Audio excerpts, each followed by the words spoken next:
जंगलामधून चाललो होतो. आता जयंती माता जंगलामधून जात असताना तिथे एक साधू महाराजांची कुटी आहे. त्या साधू महाराजांच्या कुटियामध्ये ते म्हटले, मी अख्ख्या ब्रह्मांडामध्ये जेवढे काही लोक आहेत त्या सगळ्या लोकात फिरून येतो मी. त्यांनी स्वतः आम्हाला त्यांच्या मुखाने सांगितलं. माझे परममित्र भागवताचार्य रमेश महाराज जाधव आणि त्यांची कन्या राशेश्वरी एकदम छोटी. ते दिदी तू बरा, अगं तू बरा. आता ही किती वर्षाची आहे? किती वर्षाची? कितवीला आहे पाहिजे?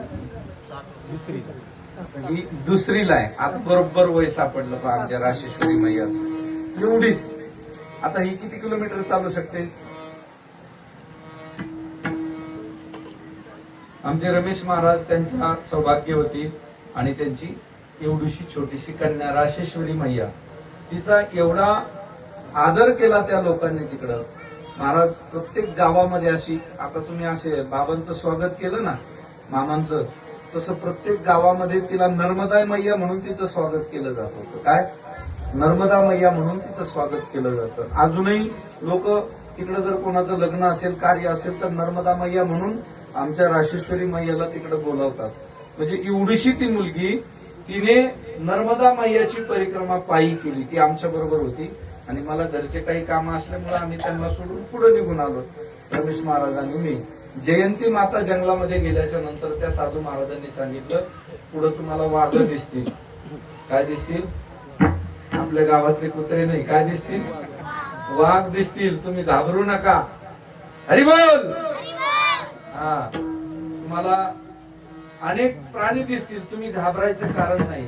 तुमचा जो काही मंत्र चालू आहे नर्मदे हर, तुम्ही म्हणत जा ना.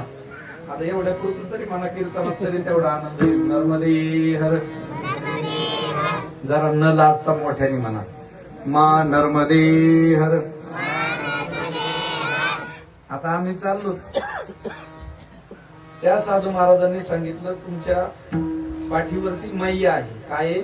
मैया. मैया म्हणजे जे संकल्प करताना आपण जल बॉटलमध्ये भरलं होतं, तिला काय म्हणतात? मैया. काय म्हणतात? हा, ती नर्मदा मैया आपल्या पाठीवरती असते. त्यामुळे त्यांनी सांगितलं, तुमच्या पाठीवरती मैया असल्यामुळे तुम्हाला घाबरायचं काही कारण नाही. आणि पुढे गेलं की आम्हाला 2 वाघ दिसले. काय दिसले? पण त्यांचं आमचं अंतर जरा लांब होतं, उंच असं डोंगरावरती होते. त्यांनी आमच्याकडे पाहिलं, आम्ही त्यांच्याकडे पाहिलं. महाराज, माझा अनुभव सांगतो, आम्ही खोटं सांगत नाही. आता वाघ पाहिल्याच्या नंतर माणूस घाबरत का काय करीन? महाराज, वाघ पाहिला तुम्ही, वाघ घाबरतो ना माणूस. पण साधू महाराजांनी आम्हाला सांगितलं होतं, तुम्ही घाबरायचं नाही. तुमच्या पाठीवरती नर्मदा मैया आहे. काय? अहो, ते हलणार सुद्धा नाही, तुमच्याकडे पाहणार सुद्धा नाही.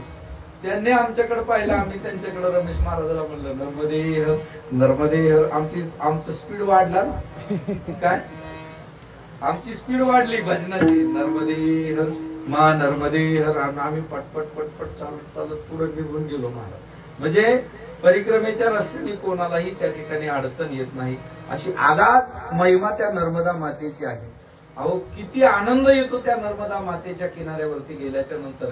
पहा, किती वर्ष झालं आपण संसार करतो बाबा.